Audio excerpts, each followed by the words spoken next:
ನಮಸ್ತೆ ಕರ್ನಾಟಕ 1 ಟಿವಿಗೆ ಸ್ವಾಗತ. ಮಾರ್ಚ್ 28 ಶುಕ್ರವಾರದಂದು ಎಂಎ ಚಿದಂಬರಂ ಕ್ರೀಡಾಂಗಣದಲ್ಲಿ ಚೆನ್ನೈ ಸೂಪರ್ ಕಿಂಗ್ಸ್ ವಿರುದ್ಧದ ರಾಯಲ್ ಚಾಲೆಂಜರ್ಸ್ ಬೆಂಗಳೂರು ತಂಡ ಭರ್ಜರಿ ಗೆಲುವನ್ನು ಸಾಧಿಸಿತು. ಆರ್ಸಿಬಿ ನಾಯಕ ರಜತ್ ಪಾಟಿದಾರ್ ಅವರ ಉತ್ತಮ ಪ್ರದರ್ಶನ ತಂಡ ಜಯ ಗಳಿಸಲು ಸಹಾಯ ಮಾಡಿತು.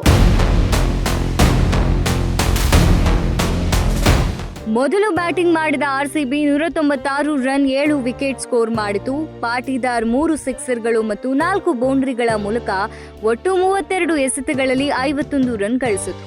ಟೀಮ್ ಡೇವಿಡ್ 8 ಎಸೆತಗಳಲ್ಲಿ 1 4 3 6 ನಿಂದ 22 ರನ್ ಪಡೆದರು. ತಂಡದ ಮಾಜಿ ನಾಯಕ ವಿರಾಟ್ ಕೊಹ್ಲಿ 30 ಎಸೆತಗಳಲ್ಲಿ 2 4 1 6 ಜೊತೆ 31 ರನ್ ಮಾತ್ರ ಗಳಿಸಿದ್ರು. ಫಿಲ್ ಸಾಲ್ಟ್ 16 ಎಸೆತಗಳಲ್ಲಿ 5 4 1 6 ಗಳಿಸಿ 32 ರನ್ ಹೊಂದಿದ್ರು.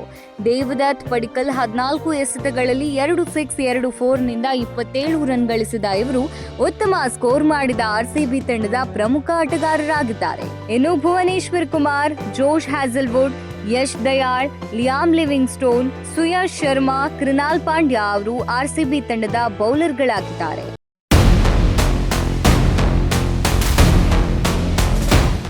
ಎರಡನೆಯದಾಗಿ ಬ್ಯಾಟಿಂಗ್ ಮಾಡಿದ ಸಿಎಸ್ಕೆ ತಂಡಕ್ಕೆ 20 ಓವರ್ಗಳಲ್ಲಿ 8 ವಿಕೆಟ್ಗೆ 146 ರನ್ ಸ್ಕೋರ್ ಮಾಡಲು ಸಾಧ್ಯ ಆಯಿತು. ರಾಚಿನ್ ರವೀಂದ್ರ 31 ಎಸೆತಗಳಲ್ಲಿ 5 4 ಜೊತೆಗೆ 41 ರನ್ ಗಳಿಸಿದ್ರು. ಶಿವಂ ದುಬೆ 15 ಎಸೆತಗಳಲ್ಲಿ 2 4 1 6 ಮೂಲಕ 19 ರನ್ ಪಡೆದರು. ರವೀಂದ್ರ ಜಡೇಜಾ 19 ಎಸೆತಗಳಲ್ಲಿ 2 4 1 6 ನಿಂದ 25 ರನ್ ಗಳಿಸಿದ್ರೆ, ಎಂಎಸ್ ಧೋನಿ 16 ಎಸೆತಗಳಲ್ಲಿ 3 4 2 6 ಜೊತೆ 30 ರನ್ ಸ್ಕೋರ್ ಮಾಡುವ ಮೂಲಕ ಉತ್ತಮ ಪ್ರದರ್ಶನ ನೀಡಿದರು. ಸೈಯದ್ ಖಲೀಲ್ ಅಹ್ಮದ್, ರವಿಚಂದ್ರನ್ ಅಶ್ವಿನ್, ಸ್ಯಾಮ್ ಕರನ್, ನೂರ್ ಅಹಮದ್, ರವೀಂದ್ರ ಜಡೇಜಾ, ಮತೀಶಾ ಪತಿರಾನ್ ಅವರು ಸಿಎಸ್ಕೆ ತಂಡದ ಈ ಪಂದ್ಯದಲ್ಲಿ ಬೌಲಿಂಗ್ ಮಾಡಿದ ಆಟಗಾರರಾಗಿದ್ದಾರೆ.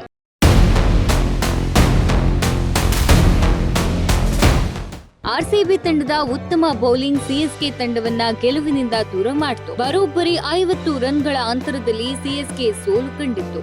ಒಟ್ಟು 20 ಓವರ್ಗಳಲ್ಲಿ 196 ರನ್ ಸ್ಕೋರ್ ಮಾಡುವ ಮೂಲಕ ರಾಯಲ್ ಚಾಲೆಂಜರ್ಸ್ ಬೆಂಗಳೂರು ತಂಡ ಗೆಲುವನ್ನು ಸಾಧಿಸಿತು.